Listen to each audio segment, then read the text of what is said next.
Hey everyone, Sumo Spiffy here. It's time for the tier list recap for Haru 2024. We got a lot right.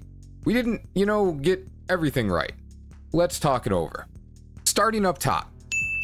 Takeru Fuji was the only clean S pick, and man, if I'd been able to predict even half of what he did, he'd have been S++ minimum. When he hurt his ankle against Asanoyama, there was speculation he'd injured his Achilles tendon, and I thought that looked pretty likely. There was no clear turn of the ankle, but his calf got noticeably stretched when his toes caught on the edge of the dohyo, and that's a good way to wreck your Achilles. Fortunately, it looks like it was just a sprain, and if he recovers along the lines of how Asanoyama came back from his recent sprain, this dude is gonna stay scary. Kirishima, let's just get him out of the way. Something was very wrong with him physically. He got pushed around by Midori Fuji of all people and had almost no power relative to what we're used to seeing from him. He went to war every time out, so it doesn't look like he lacked focus or that there was some other mental distraction going on. He just had no juice. Before he beat Kota Nawaka, which we'll get to that in a second, his wins were against Meisei, Oho, and Nishikigi. Given how common it is for guys to tape their injuries, I wonder what was going on here that he didn't have any tape anywhere. If it was to hide the issue and keep it from being targeted, well, maybe tape it up, my dude, because that didn't work. Hoshoryu and Kota Nawaka were spot on. Both of them edged around contention in the Yusho race, although the guy they were chasing was definitely not the one many of us would have guessed before the Basho started. Kota Nawaka's last 3 days were very odd though. He beat Hoshoryu to end his hopes at a Yusho, but bookended it with a loss to Takakeisho that knocked Takakeisho out of the tournament, and a loss to Kiri that should never, ever happen in their relative states. It looked like he knew he was going against busted up opponents, and for some reason it completely messed with his head or his game plan. You could argue he didn't look right against Hoshoryu either, since he kinda just fell on the guy, but collapsing on someone who's trying to throw you to get a win isn't that uncommon. It was simply bizarre, and I wonder if any news about it will come out between Bashos. High-end injury tier lived up to its label. Nishikigi beating Teru on day 1 wasn't the enormous shock it wound up looking like later on, and Teru got a couple of wins after that. But from day 4 onwards, he looked broken again. Losing to Oho wasn't even a surprise. On the flip side, Takayasu got 11 wins and a special prize, and will look to take another run at the top guys from rank 2 or 3 in May. He stayed healthy, and everything went really well. B tier. 2 out of 5 ain't bad, right? Is that how that goes? Onosato, shift him to A tier. The matches he lost weren't major surprises, but the fact not one other person found a way to beat him was kinda unexpected. How he does in May will depend a lot on the health of the competition, but he'll be dangerous regardless. Daisho, shift to C-. This dude looked asleep for the first 3 days before mounting a comeback, but then he got set against Gonoyama and Onosato despite a losing record. That's somewhat unusual, but with Teru gone and both Kiri and Nishikigi complete disasters, there were only so many high-ranking opponents to go around. Still, I'd have never expected him to go 0-3 against Meisei, Oho, and Hiradoumi. If this was a rotten Basho like Waka had back in November, then he should be able to come back, but I'm less confident in Daisho being able to do it. Once his style either gets solved by enough guys, or he doesn't have the capacity to make it work against a majority of opponents, he doesn't have a lot to fall back on. Midori Fuji, shift to C+. Midori looked well set up for his expected winning record when he got to 7-5. Then Takayasu, he's always tough, so that loss wasn't a surprise, but he looked like he had no idea what to do against Onosho and Sadano Umi.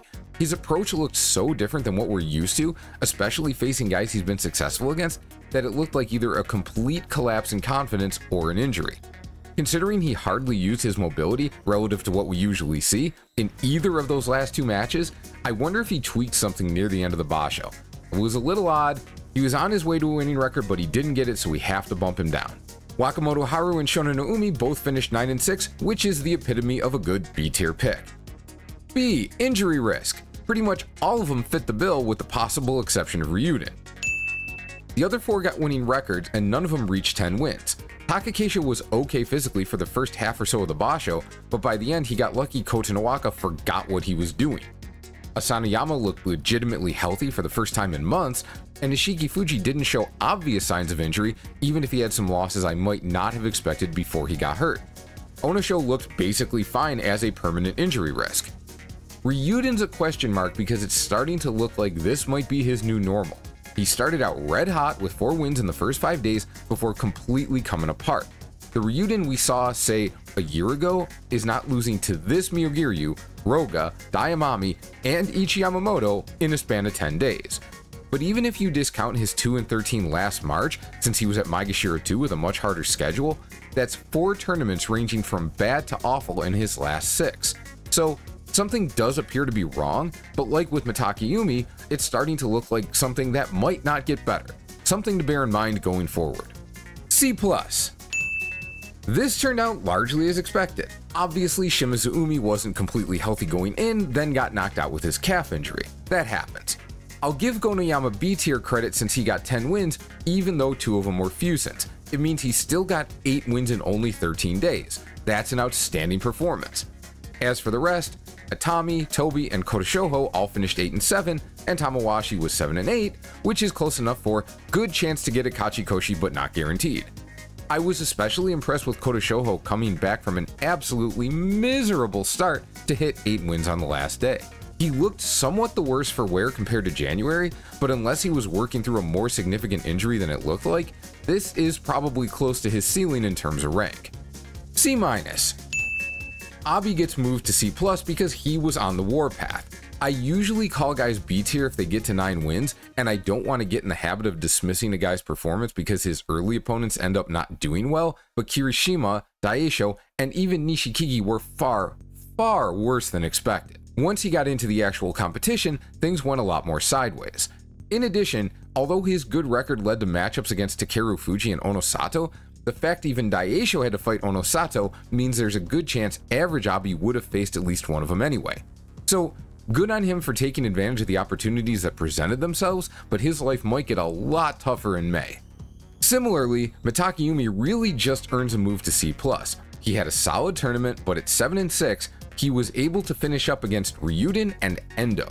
Ryuden wasn't a bad option, being just 1 win behind at the time, but Endo was just dessert on the Kachikoshi cake.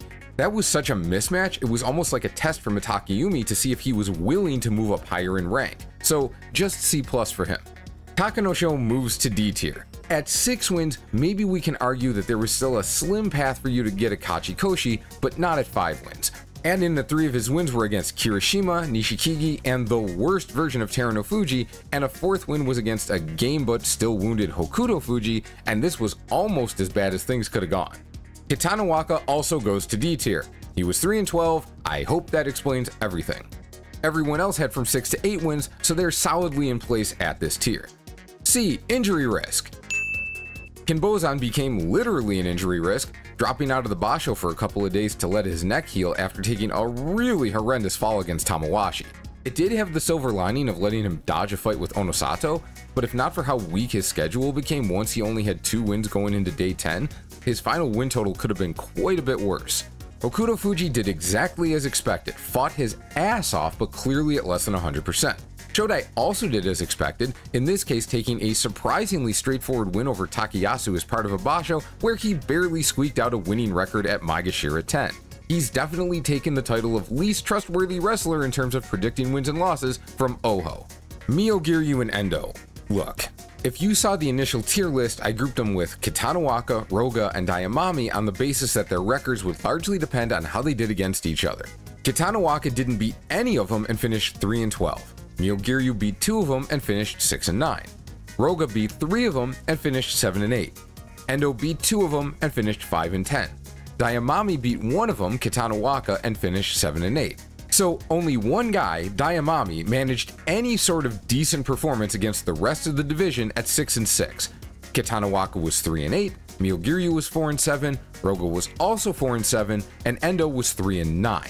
I'm glad Takeru Fuji scored convincing wins over really good opponents because it would have been really unfortunate if his Yusha was chalked up to getting to pour more trash into these dumpster fires. And D tier. Mostly accurate with one notable exception. I said Nishikigi was going to need a lot of things to go right to get a winning record, but God could join the Yakuza and they still wouldn't have been able to make it happen. Ura beat 3 Ozeki and still only finished with 6 wins, which, not great. Tsurugisho got hurt and was actually doing okay at the time, but 4 fights isn't enough to draw any conclusions. I guess I should be fair and make Oho C-, even though 2 of his wins were against Sleepwalking Daisho and Sitting Duck Terunofuji, and he was still only 4-8 after 12 days. Getting to fight disasters like Kitana Waka and Nishikigi because of your terrible record, like he did on days 13 and 14, is part of the sport, so I'm not holding that against him, and he finally figured out how to beat Ura. But anyone who's hoping for a performance, regardless of final record, that would suggest he can compete at the top didn't get it. But Hiradu Umi, wow, he definitely benefited from some good fortune with respect to Kirishima and Daisho looking so bad, but he faced them later in the Basho. If they'd done well, he might have still faced Kiri, but he probably wouldn't have gone against Daisho. Scoring wins against those two in Onosho, who he struggled against in general, really boosted him. Had I seen his schedule before the tournament, I would have pegged him around 6 and 9, with those 3 being losses instead of wins. Just as importantly though, he got the wins he was supposed to get. That's not always so easy. I might stick him back at D tier in May, but for now he earns a B rank. Alright, that's the tier list recap. Back to reading about terrible injuries in professional athletes. Have a great day, and I'll see you soon.